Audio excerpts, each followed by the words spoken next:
However, some experts sounded a note of concern that the gains from these new advances risk being limited only to those with the financial resources to afford the latest technologies, which may reinforce economic inequality. The CEO of a professional not-for-profit society responded, "We will have more and more robots and AI in our lives. Although I fear the benefits will accrue to the top 1-2 who can afford the gadgets." And an information science professional and leader for a national association wrote, "In terms of day-to-day living, AI and robotics could easily be something that only the 1% can afford or have access to. In fields like medicine, though, advances have the potential to help everyone." A journalist, editor, and leader of an online news organization wrote, "Typically, this will depend on socioeconomics. The rich will spend almost no time doing things that can be automated. The poor will continue as is, more or less, although with superior communication abilities."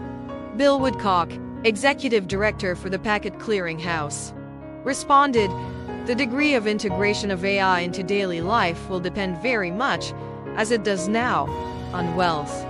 The people whose personal digital devices are day trading for them, and doing the grocery shopping, and sending greeting cards on their behalf, are people who are living a different life than those who are worried about missing a day at one of their 3 jobs due to being sick, and losing the job, and being unable to feed their children. These technologies will be integrated so completely as to be nearly invisible to most users most of the time." Depictions of robotics and artificial intelligence in popular culture often lean towards powerful anthropomorphic robots, Transformers, the Terminator, and hulking mainframes with human-like intelligence HAL in 2001. But many of the experts who responded to this survey expect technology to evolve in the opposite direction, with machine intelligence being hidden deep in the complex workings of outwardly simple or even invisible devices and digital interactions. John Markoff, senior writer for the science section of the New York Times, likens this process to a kind of magic.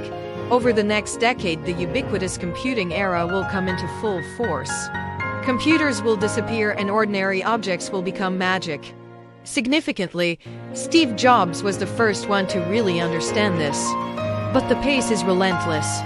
Nishant Shah, a visiting professor at the Center for Digital Cultures at Leuphana University in Germany, wrote, "The primary function of care robots or companion eyes is to be invisible.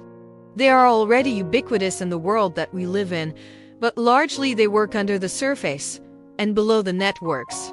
Advancements in nanotechnologies and wearable computing are going more in the direction of creating tools that we do not see."